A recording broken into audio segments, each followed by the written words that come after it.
Escuchas Conversaciones sin Pauta. Diálogos urgentes sobre el país que tenemos y el que queremos tener. Un podcast de Pauta 100.5 con Claudia Álamo.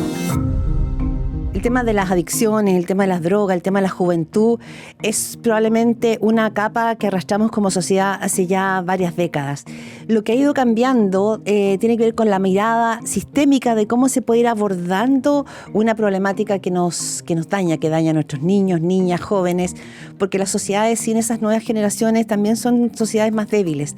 Y de eso quisimos hablar con Paulo Egenau, que es un psicólogo que ha venido mirando la infancia y la calle, y la infancia ligada a la pobreza y también al consumo problemático de alcohol y drogas, para poder saber en qué estamos y cuáles son los nuevos caminos que se abren. En estas conversaciones sin pauta, pero en este caso con una pauta muy concreta, hablamos con Paulo Egenau, director del Instituto Iberoamericano de Reducción de Daños y Drogas y Salud Pública. ¿Por qué? Porque ese es el nuevo concepto que está sobre la mesa, la psicoterapia de reducción de daños para poder abordar este tipo de problemáticas de drogas y alcohol que afectan a las nuevas generaciones. No sé si hay pocas personas, pero probablemente no han habido tantas personas que han estudiado el tema de las adicciones, poniendo foco en los jóvenes, que tengan la experiencia, pues una cosa es desde la academia, otra cosa es lo que tú vivencialmente vas recogiendo en la calle. Y eso es lo que ha hecho Paulo Egenau, actual director del Instituto Iberoamericano de Reducción de Daños, Droga y Salud Pública, psicólogo, que ha venido poniendo la mirada y el botón rojo de alarma hace muchísimo tiempo. Paulo, qué gusto tenerte aquí en estas conversaciones sin pauta. Hola Claudio, un placer estar acá. Ya vamos a ir a lo que significa esta psicoterapia de reducción de daños, que me parece que el concepto es muy interesante, pero si uno mira tu trayectoria, piensa en tu trayectoria de vida acoplada a la trayectoria que tú has ido viendo respecto de el consumo de droga, cómo ha ido cambiando la juventud, se ha movido, no sé, hay más consumo de alcohol que de marihuana, hay nuevas drogas que la sociedad no estamos mirando, que la cultura narco nos está llevando. ¿Cómo, así como en una mirada más panorámica, qué es lo que estás viendo tú respecto del tema de los consumos? Mi experiencia, Claudia, está vinculada exclusivamente al mundo de la pobreza. Yo llegué a este tema no por interés académico. Yo llegué a este tema básicamente por trabajar con jóvenes en la década de los 80. Estaba terminando en la Universidad Católica, psicología. Y trabajábamos ahí con un grupo de voluntarios con niños que en esa época los denominábamos niños neopreneros, que aspiraban solventes volátiles. ¿Te acuerdas tú que en ese Chile había neopren? Claro. Con 40% de pobreza, sí. Aspiraban neopren, lacas, ducos, sí, en fin.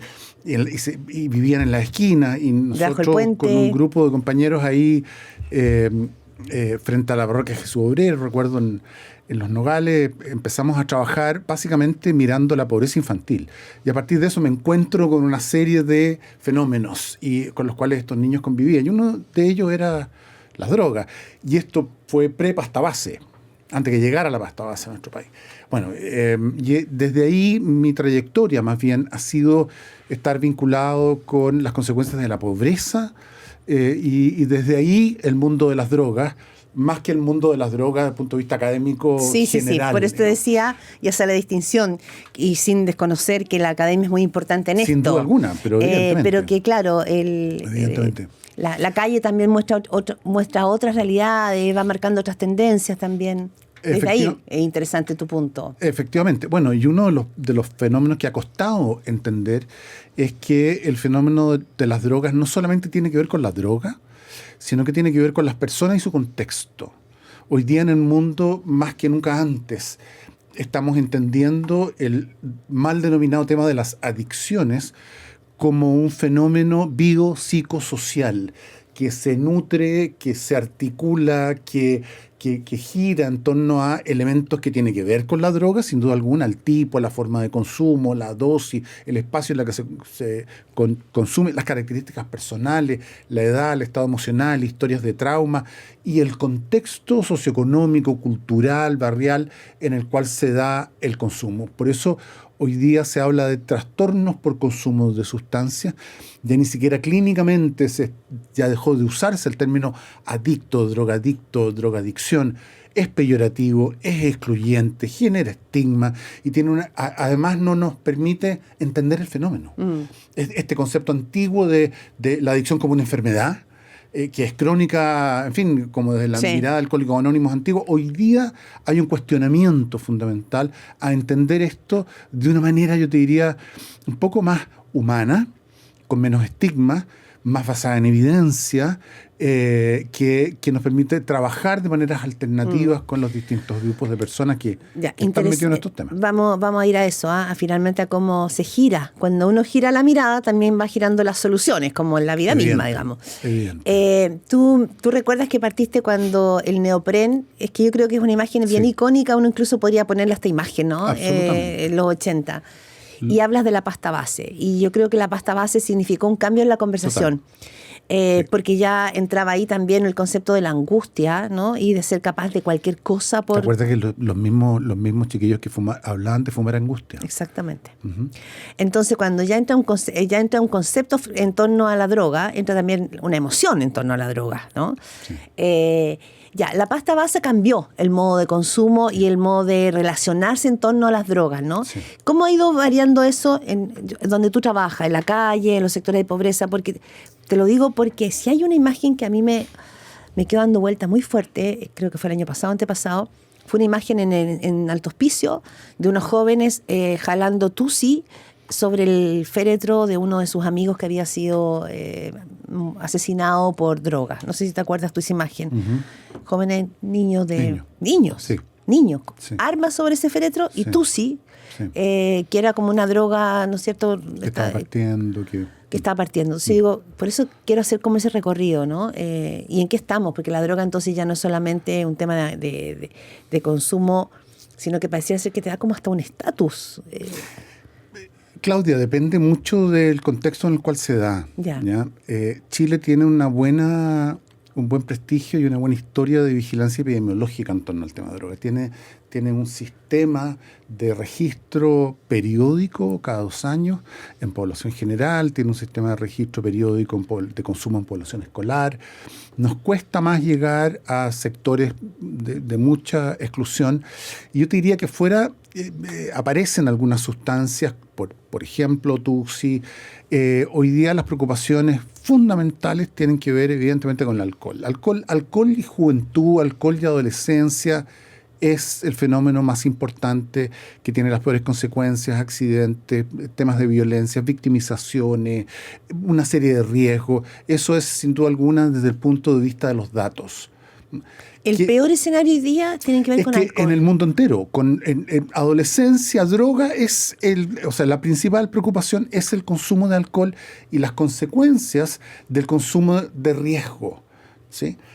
Los jóvenes tienen pocas herramientas para gestionar un consumo de alcohol que se aleje de posibles consecuencias de riesgo. Y el alcohol es una sustancia que genera una serie de alteraciones que, desde el punto de vista de la evidencia, es la que está más asociada a muerte, a violencia, a victimización, a experiencias de trauma y a una serie de otros peligros y riesgos. Es un dato duro. La marihuana sigue siendo una sustancia de muy alto nivel de consumo en comparación con sustancias como la pasta base y otras nuevas que han ido apareciendo. Paulo, así como tú me dices, hoy día no hablamos de adicciones, hoy día hablamos también, ¿no es cierto?, de lo psicosocial, del trastorno. Trastornos por consumo de sustancias, pero más biopsicosocial, sí.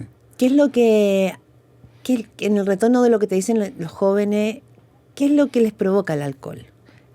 Yo puedo entender lo que puede provocar la marihuana, que es volarse, irse un poco, pero el alcohol, ¿qué? ¿Te pone en qué lugar? ¿Qué es lo que provoca esa necesidad? El alcohol es un sedante, es un tranquilizante del sistema nervioso central. Y a muchos jóvenes les sorprende al comienzo porque lo que hace inicialmente es que te desinhibe.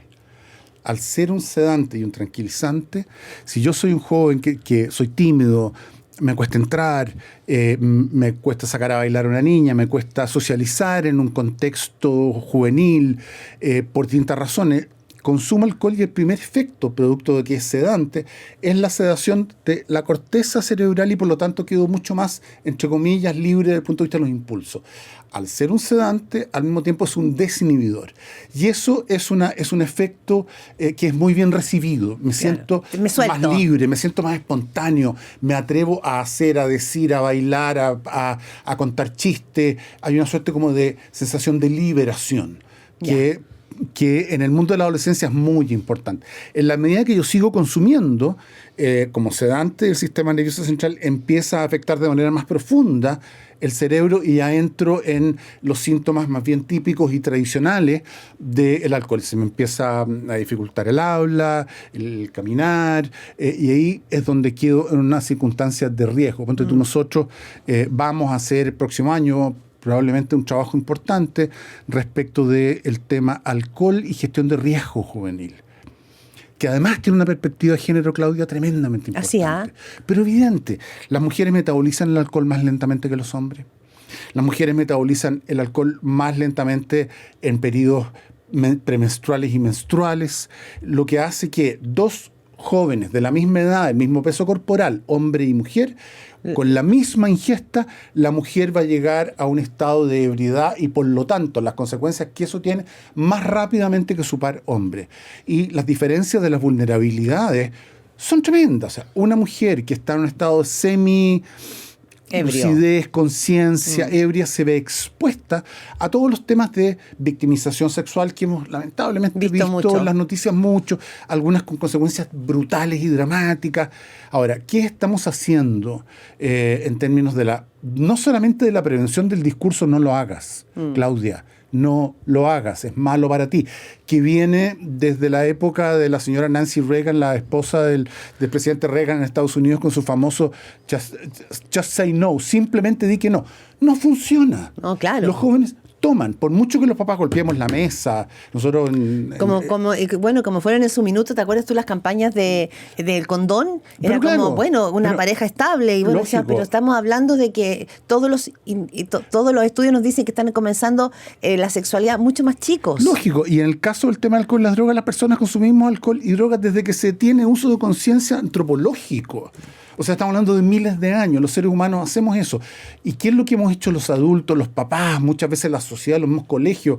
Es caer en la retórica del no lo hagas. Y con el dedo parado, nosotros tenemos una broma, decimos, ahí está el tratamiento. Cuando tú tratas y yo miento. El tema de los adultos, de arriba para abajo, autoritarios, castigadores, dice, pobre de ti que yo sepa. Yo no quiero saber qué. No vas a saber. Y finalmente los papás dicen, ¿pero cómo? Pues yo le dije tantas veces, se lo prohibí, miramos películas juntos, le dije no lo haga. La realidad mundial es que un porcentaje lo van a hacer. El tema es cómo lo hacen, dónde lo hacen, con quién lo hacen.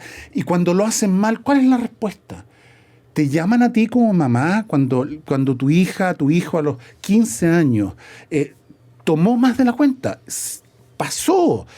Lo que más temen en encuestas que hemos hecho nosotros directas es la reacción de los hijos llamando a sus padres. Lo que quieren es esconderse de sus padres y se exponen a mayor riesgo. La pregunta es ¿por qué se esconden? Ahora también, te lo planteo así, quizás es lo menos popular que hay.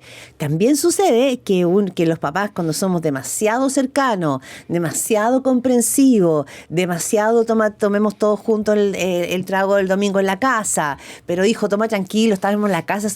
Cuando uno es demasiado, también el tema de los límites. Absolutamente. Es difícil el tema de la crianza en ese sentido, porque la cosa autoritaria de por favor no quiero tener este problema, tomemos todos juntos porque nos queremos. Pero Claudia, esos son los dos extremos. Hoy día nosotros sabemos, me refiero a que nosotros se sabe en el mundo, digamos, que la restrictividad autoritaria, castigadora, que genera temor y distancia emocional, vínculos de desconfianza con los padres, y muchas veces desesperados intentos porque no te des cuenta de lo que está pasando. Y el otro extremo, la actitud laissez-faire, sin límite, que da lo mismo. Ambos extremos son nocivos. Entonces, hay una línea media que es ciertos niveles de restrictividad con aceptación incondicional y mucha cercanía emocional y afectiva. Mira, Claudia, por favor, no lo hagas. Por todas estas razones, si en algún minuto, por alguna razón, lo haces, siempre, primero que nada, cuenta conmigo. Llámame a la hora que sea, en el lugar que sea, en el contexto que sea. Siempre, primero que nada, piensa en mí. Es un papá que le está dando todos los argumentos y le está diciendo, pero no... Pero si a pesar de todo, no entraste, aquí estoy yo igual. Es que eso es de un pragmatismo, es de una obviedad, Sí, Claudia. Es decir, claro. si por alguna razón tomaste más de la cuenta, si por alguna razón te encuentras en una circunstancia que tomaste una mala decisión, todos tomamos malas decisiones. Primero que nada, llámame, cuenta conmigo, no con el amigo del amigo que dijo que por qué no te vaya a quedar en la casa de alguien para que tus viejos no cachen, entonces así pasáis piola, porque lo peor que te puede pasar en la vida es que tus papás sepan que hiciste esto.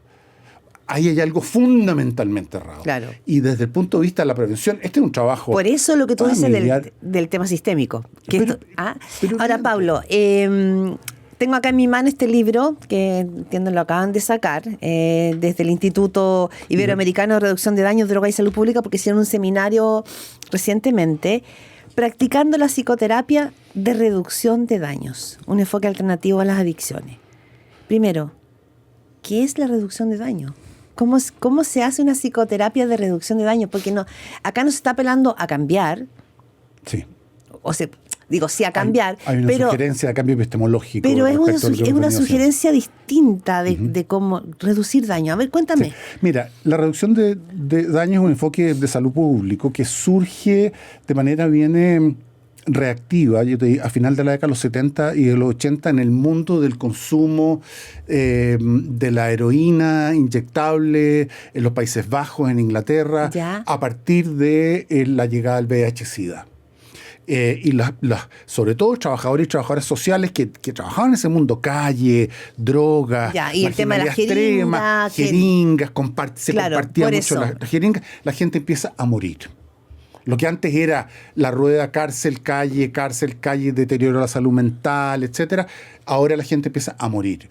Y surgen todas las alertas, es decir, ¿qué hacemos? Tenemos que buscar la forma de acompañar a las personas, donde las personas se encuentran con el propósito de que no se enfermen, de que no mueran, de que no se contagien deterioren. más. Exactamente. Y esa reacción fue, bueno, la metadona, el intercambio de jeringa, y ahí surge toda una crítica, decir, ¿pero qué está haciendo esta gente? Salvando vidas. Es un principio de salud fundamental, evitar la enfermedad, el deterioro, la marginalidad, la muerte, el contagio. Y gradualmente esto empieza a crecer en el mundo como un cambio epistemológico, una mirada distinta, y la reducción de daños empieza a transitar hacia un modelo de salud pública que tiene estrategias, métodos, etcétera, para acompañar a las personas de manera permanente, sin necesariamente exigir y demandar la abstinencia como requisito fundamental para recibir la ayuda biológica, psicológica y social de tratamiento integral en sus vidas. Estás escuchando un podcast original de Radio Pauta, 100.5. Eso me recuerda, me imagino, ya me dirás, ¿no? ¿En qué países esto está funcionando?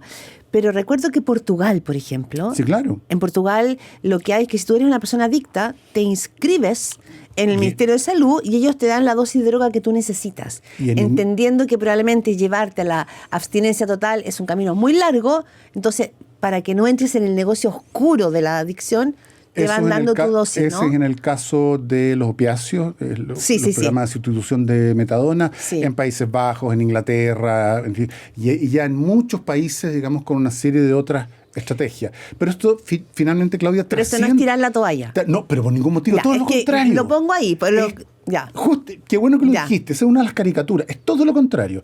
Yo fui formado en lo que había disponible en Chile y en América Latina a finales de la década de los 80 en la universidad. ¿Y qué es lo que había? Los modelos de abstinencia.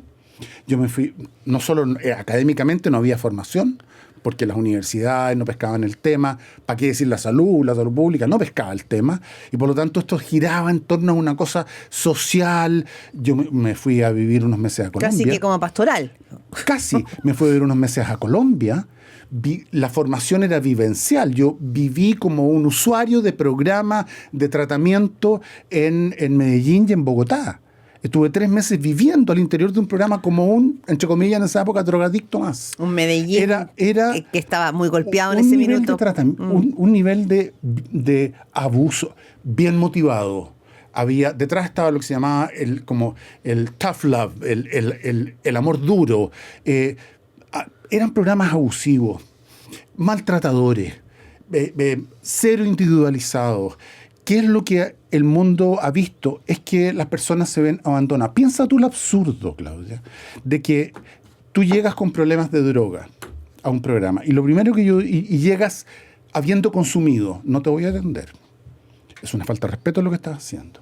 Llegaste tarde, no solo llegaste tarde, sino que llegaste con consumo, lo puedo leer desde acá. Si tú verdaderamente quieres cambiar, la próxima vez me respetas la hora y llegas sin consumir. Sin consumir, cuando vienes a buscar ayuda para dejar de consumir, vienes a buscar ayuda porque tienes un problema que se te está yendo de las manos. Ya, la mirada castigadora sin entender el proceso psicológico de un consumidor. Proceso psicológico, físico, contextual. Y esta mirada lo que hace es da vuelta al paradigma. Ya, la mirada de la reducción de daños. La mirada de la reducción de daños es basada en derechos humanos, de salud pública en esencia, en el sentido de que te vamos a acompañar independiente de lo que pasa y dónde estás y cómo estás. Nuestro deber es estar contigo sin hacer exigencias irracionales para que tú puedas recibir el apoyo integral que mereces y que requieres. Eso no significa que la reducción de daño esté en contra de la abstinencia, para nada. O sea, aspira que se llegue ahí. El extremo de la reducción de daño es no relacionarte con la conducta que tiene potenciales consecuencias dañinas. Ya, y por lo tanto es un continuo. Te voy a poner como una contraparte, se me acaba de ocurrir.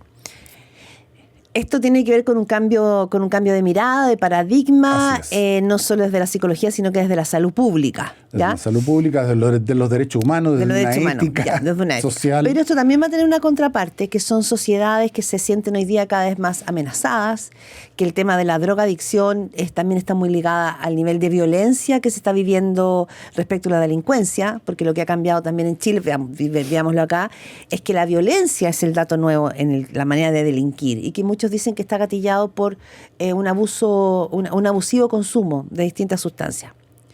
Entonces también te vas a encontrar con una sociedad que no quiere estar preocupada del cariño, de la empatía, de los derechos humanos de esas personas, porque sienten que son ellos los actores de su propia inseguridad. Los consumidores iniciales, los que mueven el mercado, dices tú, los que los soldados, los cabros que están usando, que los grandes lo están usando para delinquir y que están, normalmente se dice, quizá un prejuicio, muy tomados por la droga, ¿no? Ahora, ese es un grupo extremadamente pequeño del global de personas que consumen droga. Y que consumen sustancias no solamente ilícitas, sino que también ilícitas. Sí, pero te quiero decir que la sociedad probablemente resiste un poco esta mirada que es más amorosa y comprensiva y empática, ¿o no? Por supuesto, y la ha resistido. Mira, hace 4 meses aproximadamente atrás, la Comisión sobre Drogas Estupefacientes de Naciones Unidas, después de muchísimas décadas, recomienda formalmente, por un voto mayoritario, recomienda la implementación de políticas de reducción de daño a los estados. O sea, les sugiere a los estados, a partir de la evidencia, de que lo que tienen que empezar a hacer es esto. Precisamente porque lo que tú quieres es vincular a estas personas lo más tempranamente posible a la sociedad, a los equipos multidisciplinarios de salud mental, sociales, de integración social. Lo que tú no quieres, Claudia, es que producto del temor, de la mirada más bien punitiva, castigadora, más bien policial dentro del dominio de lo penal, porque lo que vas a hacer es mantenerlos marginados en manos de los circuitos que tú no quieres que estén. Todo lo contrario, tú quieres facilitar esos puentes para que muy tempranamente puedan tener acceso a diversos servicios. Esto se votó hace 4 meses atrás con la abstención de Rusia, China y creo que Pakistán. El resto del mundo está absolutamente de acuerdo y hace una recomendación a los estados para que implementen políticas en esta medida. Ya. Es que la tasa es la preguntona que es como escéptica, pero ya. Quizá la psicoterapia de reducción de daño se puede llevar adelante en sociedades donde el sistema de salud público tenga los recursos también. Porque esta mirada que tú me dices requiere de equipos multidisciplinarios, tú requieres de equipos más grandes. Pienso en Chile, o pienso en el Perú, o pienso en Ecuador, en países donde la salud pública con suerte está logrando destrabar, claro, y con muy pocos recursos. Sí. Y que quizás muchos pobladores o sectores medios recurren a estos pequeños centros de CEFAM de sus poblaciones para poder orientarse en cómo sacar a sus hijos o hijos cuidadores de la droga. Sí. Pero ¿habrán recursos para poder llevar adelante una mirada de reducción de daños como esta que se plantea? Nosotros, desde la historia del Hogar de Cristo,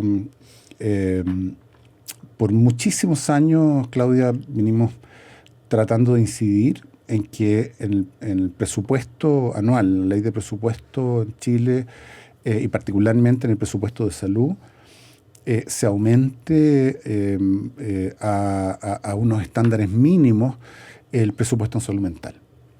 Chile ha tenido históricamente una suerte de postergación muy seria, que tú la puedes revisar, respecto del presupuesto de salud a los temas de salud mental. Y ahí tenemos un problema gravísimo. Y esta es una oportunidad. Nuestro trabajo en el instituto es incidir, visibilizar, proponer. Y si bien ese diagnóstico que tú haces es certero, aquí hay una propuesta de un cambio de actitud, de lo que hoy día está funcionando, que no sigamos con la retórica de la exclusión, del abandono, de la pretensión de que echar a la persona para que sufra, para que esté en la calle, para que se enferme, para que en una de esas ojalá caiga preso porque le hace bien una pasadita por la cárcel, porque eso le va a permitir darse cuenta. Eso es absurdo no solamente moralmente cuestionable y reprobable, sino que es en términos de datos y de evidencia, claro, es lo peor que puede hacer un país. Por lo tanto, dados los escasos recursos que tenemos, dados los equipos multidisciplinarios frágiles, dada la mala cobertura nacional, territorial, geográfica que tenemos de dispositivos especializados en temas de salud mental vinculados con los temas de drogas, además de eso hay una cultura profesional de temor, de prejuicio. Los drogadictos son mentirosos. Los drogadictos son peligrosos. Los drogadictos son intratables. La drogadicción es una enfermedad crónica que no se cura. Y por lo tanto empieza a haber una suerte. No tenemos las competencias. Vienen para acá y generan un nivel de disrupción en dispositivos de salud mental como COSAM o CESFAM, en fin, inclusive hospitales de corta estadía, al interior de hospitales públicos, y empieza el peloteo. Que no queremos, y finalmente termina una suerte como de circuito de marginación un poquito casi consciente, porque no están las competencias, porque no tenemos los recursos, porque les tenemos miedo, porque acá hay propuestas concretas de que, en primer lugar, eso es prejuicio. Y en segundo lugar, tenemos que ver la forma, digamos, de entregarle a las personas que trabajan en estos circuitos herramientas concretas, con una mirada distinta, para ser más exitosos, primero que nada, para respetar los derechos de las personas en torno a los temas de salud, y herramientas que están basadas en evidencia. Y eso es lo que hemos hecho en este seminario, y es lo que hicimos al traducir ese maravilloso libro de dos mujeres con un carrete y una experiencia increíble en Estados Unidos, y lo compartimos con Salud Pública, lo hicimos en conjunto con Senda, fue coorganizado. Ya, está bueno, practicando. El tiempo voló, dale. Pablo, podríamos estar muchísimo, porque el tema es muy importante, es clave. Digo, yo creo que es angular cuando uno piensa en las sociedades del futuro. Esto es un tema angular. Pero te quiero pedirte un consejo. Un consejo a todos los papás, mamás, hermanos, amigos que te están escuchando en este podcast mientras van quizás caminando en esos momentos de... Si tú tuvieras que... Porque también vemos que hoy día cada vez empiezan a consumir más tempranamente. Algo debe estar pasando también ahí con la primera con adolescencia, infancia, en ese tránsito, que el alcohol o la droga se convierte en un bastón. Uh-huh. ¿Qué consejo le darías tú a su entorno? Papás, mamás, abuelas, tíos. Las familias hoy día son tan diversas también. Sí, es difícil pero así como es difícil hacer una mirada como del prototipo de la familia. Sí, por eso, porque las familias son muy distintas, pero quizá... Y los contextos en los cuales están son tan distintos. Claro, el tío, la tía, la cuidadora, la familia del amigo. ¿De qué manera? Porque esto también yo imagino que la reducción de daños tiene que ver con algo amoroso también. Pero evidente, humano, ético, amoroso. pero basado en evidencia, dato duro. Esta no es la mirada como, los cariñosos. No, aquí estamos diciendo, lo hemos hecho mal. Los resultados son desalentadores. Tenemos problemas graves y serios. Y ya cuando Naciones Unidas empieza a hacer recomendaciones, por favor, caminemos hacia allá, es porque la evidencia ha sido abrumadora. Ahora, yendo a tu pregunta, qué difícil. Yo miro mi historia, mis hijas, que ya son mujeres grandes, familias cercanas, nutricias, de mucho diálogo, conversación, altos niveles de apego, de afecto, de niveles de restrictividad progresiva, o de restrictividad y de autonomía progresiva, con dosis enormes de aceptación incondicional, de mucho diálogo, de conversaciones, de no cerrar la puerta a la confianza. Yo recuerdo una anécdota, una de mis hijas chiquititas, parte un día en la noche a alojar a la casa de una amiga, y me llaman los papás a las 3 de la mañana y me dicen, Pablo, está acá llorando. Y yo llego y se sienta al lado mío en la camioneta, y me toma la mano y dice, papito, perdón. Y yo paro el auto, la miro, la agarro, su cara, y le digo, guarda, nunca, amor, le dije, nunca en tu vida que estés triste, sola, te pase algo, tengas un problema, dejes de llamarme, nada me dolería más. Y ese es un discurso que tú lo vas construyendo. Por eso que la forma de abordar el tema de las drogas desde el punto de vista preventivo no es el papá y la mamá que tienen estos momentos solemnes cuando se sienta a conversar con los demás. Yo te lo voy a decir una pura vez. Con el dedo parado, no quiero saber que no es la manera. La prevención es cotidiana, Claudia, es de todos los días, es de gestos intrascendentes, es como tú actúas frente a tus dilemas, lo sólido y lo coherentes que eres con tus discursos como padre y madre.